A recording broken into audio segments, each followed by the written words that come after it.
شروع اللہ کا نام لے کر جو بڑا مہربان نہایت رحم والا ہے۔ صاد، قسم ہے قرآن کی جو نصیحت سے پر ہے کہ تم حق پر ہو، مگر جو لوگ کافر ہیں وہ غرور اور مخالفت میں پڑے ہیں۔ ہم نے ان سے پہلے بہت سی امتوں کو ہلاک کر دیا تو وہ عذاب کے وقت لگے فریاد کرنے، اور وہ چھٹکارے کا وقت نہیں تھا۔ اور انہوں نے تعجب کیا کہ ان کے پاس انہی میں سے ایک خبردار کرنے والا آیا، اور کافر کہنے لگے کہ یہ تو جادوگر ہے جھوٹا، کیا اس نے اتنے معبودوں کی جگہ ایک ہی معبود قرار دے دیا؟ یہ تو بڑی عجیب بات ہے۔ اور ان میں جو معزز تھے وہ چل کھڑے ہوئے اور بولے کہ چلو اور اپنے معبودوں کی پوجا پر قائم رہو، بے شک یہ ایسی بات ہے جس میں کوئی خاص غرض ہے۔ یہ بات کسی دوسرے مذہب میں ہم نے کبھی سنی ہی نہیں، یہ تو بالکل گھڑی ہوئی بات ہے۔ کیا ہم سب میں سے اسی پر نصیحت کی کتاب اتری ہے؟ اصل بات یہ ہے کہ یہ لوگ میری نصیحت کی طرف سے شک میں ہیں، بلکہ انہوں نے ابھی میرے عذاب کا مزہ نہیں چکھا۔ کیا ان کے پاس تمہارے پروردگار کی رحمت کے خزانے ہیں جو غالب ہے، سب کچھ عطا کرنے والا ہے؟ یا آسمانوں اور زمین اور جو کچھ ان میں ہے ان سب پر انہی کی حکومت ہے؟ تو چاہیے کہ رسیاں تان کر آسمانوں پر چڑھ جائیں۔ یہاں شکست کھائے ہوئے گروہوں میں سے یہ بھی ایک لشکر ہے۔ ان سے پہلے نوح کی قوم اور عاد اور میخوں والا فرعون بھی جھٹلا چکے ہیں، اور سمود اور لوط کی قوم اور بن کے رہنے والے بھی، یہی وہ شکست خوردہ گروہ ہیں۔ ان سب نے پیغمبروں کو جھٹلایا تو میرا عذاب ان پر آ واقع ہوا، اور یہ لوگ تو صرف ایک زور کی آواز کا جس میں شروع ہونے کے بعد کچھ وقفہ نہیں ہوگا انتظار کرتے ہیں، اور کہتے ہیں کہ اے ہمارے پروردگار، ہم کو ہمارا حصہ جلدی سے حساب کے دن سے پہلے ہی دے دے۔ اے پیغمبر صلی اللہ علیہ وآلہ وسلم، یہ جو کچھ کہتے ہیں اس پر صبر کرو، اور ہمارے بندے داؤد کو یاد کرو جو صاحب قوت تھے، بے شک وہ رجوع کرنے والے تھے۔ ہم نے پہاڑوں کو ان کے زیر فرمان کر دیا تھا کہ صبح و شام ان کے ساتھ تسبیح کرتے تھے، اور پرندوں کو بھی کہ وہ جمع رہتے تھے، ہر ایک ان کے آگے رجوع رہتا تھا۔ اور ہم نے ان کی بادشاہی کو مستحکم کیا اور ان کو حکمت اور فیصلہ کن خطابت عطا فرمائی۔ اور اے نبی صلی اللہ علیہ وآلہ وسلم، کیا تمہارے پاس ان جھگڑنے والوں کی بھی خبر آئی ہے جب وہ دیوار پھاند کر اندر داخل ہوئے؟ جس وقت وہ داؤد کے پاس آئے تو وہ ان سے گھبرا گئے۔ انہوں نے کہا کہ خوف نہ کیجیے، ہم دونوں کا ایک مقدمہ ہے کہ ہم میں سے ایک نے دوسرے پر زیادتی کی ہے، تو آپ ہم میں انصاف سے فیصلہ کر دیجئے اور بے انصافی نہ کیجیے گا، اور ہم کو سیدھا راستہ دکھا دیجئے۔ بات یہ ہے کہ یہ میرا بھائی ہے، اس کے ہاں 99 دمبیاں ہیں اور میرے پاس ایک دمبی ہے۔ یہ کہتا ہے کہ یہ بھی میرے حوالے کر دے، اور گفتگو میں مجھ پر حاوی ہو رہا ہے۔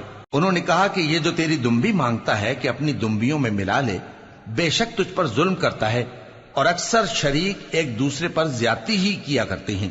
ہاں، جو ایمان لائے اور عمل نیک کرتے رہے، اور ایسے لوگ بہت کم ہیں۔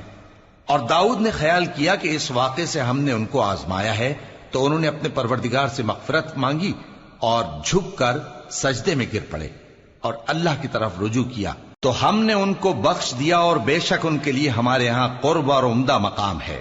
اے داؤد، ہم نے تم کو زمین میں خلیفہ بنایا ہے، تو لوگوں میں انصاف کے فیصلے کیا کرو، اور خواہش کی پیروی نہ کرنا کہ وہ تمہیں اللہ کے رستے سے بھٹکا دے گی۔ جو لوگ اللہ کے رستے سے بھٹکتے ہیں ان کے لیے سخت عذاب ہے، اس لیے کہ انہوں نے حساب کے دن کو بھلا دیا۔ اور ہم نے آسمان اور زمین کو اور جو کائنات ان میں ہے اس کو بے مقصد نہیں پیدا کیا۔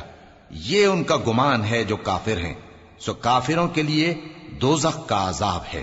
جو لوگ ایمان لائے اور عمل نیک کرتے رہے، کیا ان کو ہم ان کی طرح کر دیں گے جو ملک میں فساد کرتے ہیں، یا پرہیزگاروں کو بدکاروں کی طرح کر دیں گے؟ یہ کتاب جو ہم نے تم پر نازل کی ہے بابرکت ہے، تاکہ لوگ اس کی آیتوں میں غور کریں اور تاکہ اہل عقل نصیحت حاصل کریں۔ اور ہم نے داؤد کو سلیمان عطا کیے، بہت خوب بندے تھے، اور وہ اللہ کی طرف بہت رجوع کرنے والے تھے۔ جب ان کے سامنے شام کو اصیل گھوڑے پیش کیے گئے تو کہنے لگے کہ میں نے اپنے پروردگار کی یاد سے غافل ہو کر مال کی محبت اختیار کی، یہاں تک کہ آفتاب پردے میں چھپ گیا۔ بولے کہ ان کو میرے پاس واپس لاؤ۔ پھر ان کی ٹانگوں اور گردنوں پر ہاتھ پھیرنے لگے، اور ہم نے سلیمان کی آزمائش کی اور ان کے تخت پر ایک دھڑ سا ڈال دیا۔ پھر انہوں نے اللہ کی طرف رجوع کیا اور دعا کی کہ اے پروردگار مجھے معاف فرما اور مجھ کو ایسی بادشاہی عطا فرما کہ میرے بعد کسی کو شایع نہ ہو، بے شک تو سب کچھ عطا فرمانے والا ہے۔ پھر ہم نے ہوا کو ان کے زیر فرمان کر دیا کہ جہاں وہ پہنچنا چاہتے ان کے حکم سے نرم نرم چلنے لگتی، اور جنوں کو بھی ان کے زیر فرمان کیا۔ یہ سب عمارتیں بنانے والے اور غوطہ مارنے والے تھے، اور کچھ دوسروں کو بھی جو زنجیروں میں جکڑے ہوئے تھے۔ ہم نے کہا یہ ہماری بخشش ہے، چاہو تو احسان کرو یا رکھ چھوڑو، تم سے کچھ حساب نہیں ہے، اور بے شک ان کے لیے ہمارے ہاں قرب اور عمدہ ٹھکانہ ہے۔ اور ہمارے بندے ایوب کو یاد کرو جب انہوں نے اپنے رب کو پکارا اور کہا کہ شیطان نے مجھ کو ایذا اور تکلیف دے رکھی ہے۔ ہم نے کہا کہ زمین پر لات مارو، دیکھو یہ چشمہ نکل آیا، نہانے کو ٹھنڈا پانی اور پینے کو بھی، اور ہم نے ان کو اہل و عیال اور ان کے ساتھ اتنے ہی اور بخشے۔ یہ ہماری طرف سے رحمت اور عقل والوں کے لیے نصیحت تھی۔ اور ہم نے کہا اپنے ہاتھ میں تنکوں کا ایک مٹھا لو، پھر اس سے مار لو اور قسم نہ توڑو، بے شک ہم نے ان کو ثابت قدم پایا، بہت خوب بندے تھے، بے شک وہ بہت رجوع کرنے والے تھے۔ اور ہمارے بندوں ابراہیم اور اسحاق اور یعقوب کو یاد کرو جو قوت والے اور صاحب نظر تھے۔ ہم نے ان کو ایک صفت خاص آخرت کے گھر کی یاد سے ممتاز کیا تھا، اور وہ ہمارے نزدیک منتخب اور خوبی والوں میں سے تھے۔ اور اسماعیل اور الیسع اور ذوالکفل کو یاد کرو، اور یہ سب بھی خوبی والوں میں سے تھے۔ یہ نصیحت ہے اور پرہیزگاروں کے لیے تو عمدہ ٹھکانہ ہے، ہمیشہ رہنے کے باغ جن کے دروازے ان کے لیے کھلے ہوں گے، ان میں تکیے لگائے بیٹھے ہوں گے، اور کھانے پینے کے لیے بہت سے میوے اور مشروبات منگاتے رہیں گے، اور ان کے پاس نیچی نگاہ رکھنے والی اور ہم عمر حوریں ہوں گی۔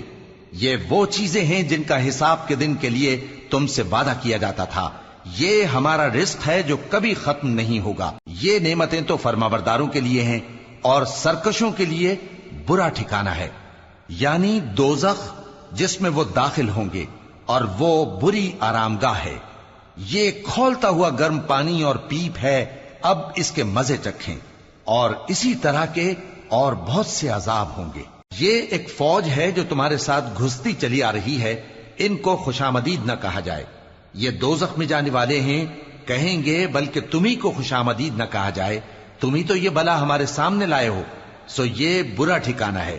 وہ کہیں گے اے پروردگار جو اس کو ہمارے سامنے لایا ہے اس کو دوزخ میں دگنا عذاب دے، اور کہیں گے کیا سبب ہے کہ یہاں ہم ان لوگوں کو نہیں دیکھتے جن کو ہم بروں میں شمار کرتے تھے؟ کیا ہم نے ان سے ٹھٹھا کیا ہے یا ہماری آنکھیں ان کی طرف سے پھر گئی ہیں؟ بے شک یہ اہل دوزخ کا جھگڑنا برحق ہے۔ کہہ دو کہ میں تو صرف خبردار کرنے والا ہوں، اور اللہ اکیلے اور غالب کے سوا کوئی معبود نہیں۔ جو آسمانوں اور زمین اور جو مخلوق ان میں ہے سب کا مالک ہے، غالب ہے، بخشنے والا۔ کہہ دو کہ یہ ایک بڑی ہولناک چیز کی خبر ہے جس کو تم دھیان میں نہیں لاتے۔ مجھ کو اوپر کی مجلس والوں کا جب وہ جھگڑتے تھے کچھ بھی علم نہ تھا، میری طرف تو یہی وحی کی جاتی ہے کہ میں کھلم کھلا خبردار کرنے والا ہوں۔ جب تمہارے پروردگار نے فرشتوں سے کہا کہ میں مٹی سے انسان بنانے والا ہوں، جب میں اس کو درست کر لوں اور اس میں اپنی روح پھونک دوں تو اس کے آگے سجدے میں گر پڑنا۔ سو تمام فرشتوں نے سجدہ کیا مگر ابلیس کہ وہ اکڑ بیٹھا اور کافروں میں ہو گیا۔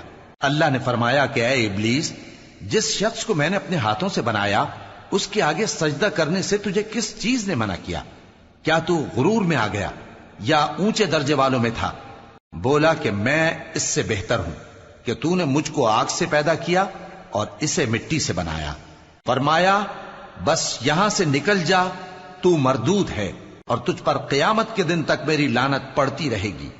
کہنے لگا کہ میرے پروردگار، اچھا تو مجھے اس روز تک کہ لوگ اٹھائے جائیں مہلت دے۔